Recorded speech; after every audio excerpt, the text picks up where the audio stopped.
नमस्कार, आप देख रहे हैं निष्कर्ष भारत। मैं हूं आपके साथ शालिनी सिंह। 90 के दशक में शेखपुरा और नवादा में आतंक मचाने वाले कुख्यात अशोक महतो की एंट्री अब एक्टिव पॉलिटिक्स में हो सकती है। टिकट के लिए अशोक महतो ने 62 साल की उम्र में 45 साल की अनीता से बिना किसी लगन के शादी रचाई है। अब चर्चा ये है कि उनकी पत्नी अनीता देवी का लालू प्रसाद यादव नीतीश के राइट हैंड कहे जाने वाले ललन सिंह के खिलाफ मुंगेर से चुनाव मैदान में उतार सकते हैं। यही कारण है कि शादी के बाद अशोक महतो पत्नी के साथ सीधा राबरी आवास पहुंचे। यहाँ नव दंपति ने लालू परिवार से आशीर्वाद लिया। लालू से मुलाकात के बाद अशोक महतो ने कहा कि वो मुंगेर से चुनाव लड़ना चाहते हैं। ऐसे में सवाल ये है कि नवादा और शेखपुरा में वर्चस्व की लड़ाई लड़ने वाले अशोक महतो को लालू यादव मुंगेर से चुनाव क्यों लड़वाना चाहते हैं। अशोक महतो मूल रूप से नवादा के वारसिलीगंज के बढ़ौना गांव के रहने वाले हैं। 19 के दशक में अशोक महतो ने नरसंहार, मर्डर, अपहरण, छीनताई जैसे सैकड़ों घटनाओं को अंजाम दिया है। शेखपुरा के कद्दावर कांग्रेस नेता और पूर्व सांसद राजू सिंह हत्याकांड, वीडियो हत्याकांड, नरसंहार, मणिपुर नरसंहार और नवादा जेल ब्रेक जैसे कांड में अशोक महतो पर मामला दर्ज है। भूमियार के साथ पिछड़ी जातियों के नरसंहार, मणिपुर नरसंहार विधायक रणधीर सोनी पर हमले का भी आरोप अशोक महतो पर लगा है। 2006 में अशोक महतो की गिरफ्तारी झारखंड से हुई थी। तब से 2023 तक भागलपुर सेंट्रल जेल में बंद थे। ऐसी बात नहीं है कि क्राइम की दुनिया में रहते हुए अशोक महतो एक्टिव पॉलिटिक्स से दूर रहे।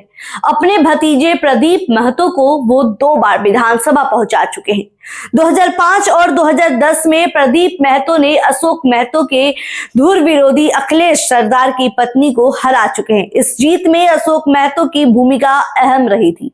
जब अशोक महतो का भी घर रहा है इलाका नवादा या फिर जमुई लोकसभा में पड़ता है, तो अशोक महतो को लालू यादव मुंगेर शिफ्ट क्यों करना चाहते हैं। पॉलिटिकल एक्सपर्ट्स कहते हैं कि लालू यादव एक साथ 2 संदेश देना चाहते हैं।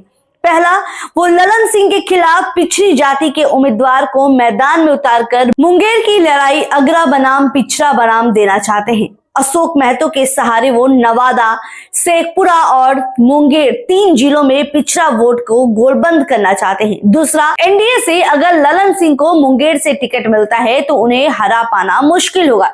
ये लालू यादव अच्छे से जानते हैं। ऐसे में अशोक महतो की आगे करके वह उनकी ताकत को भी आजमा लेना चाहते हैं कि क्या अब भी उन्हें पिछड़ी जातियों का समर्थन है या अशोक महतो का खौफ समाप्त हो गया है। वही आपको बता दें, मुंगेर लोकसभा क्षेत्र के जातीय समीकरण को देखें तो यहाँ सबसे ज्यादा 4 लाख वोटर्स भूमियार है। इसके बाद दूसरे नंबर पर धानुक, कुर्मी और कुशवाहा है। मुंगेर ने इनकी संख्या लगभग 2 लाख है। वही लगभग 1.5 लाख यादव और 90,000 मुस्लिम आबादी है। वही लगभग 1.5 लाख बनिया वोटर्स पर इस लोकसभा क्षेत्र में है। अशोक महतो खुद कुर्मी है। ऐसे में अगर वो पिछड़ा खास करके कुर्मी और कुशवाहा को अपने पाले में लाने में कामयाब हो जाते हैं तो मुस्लिम यादव का उन्हें समर्थन मिल जाता है। तो अशोक महतो और ललन सिंह के बीच कड़ी टक्कर हो सकती है।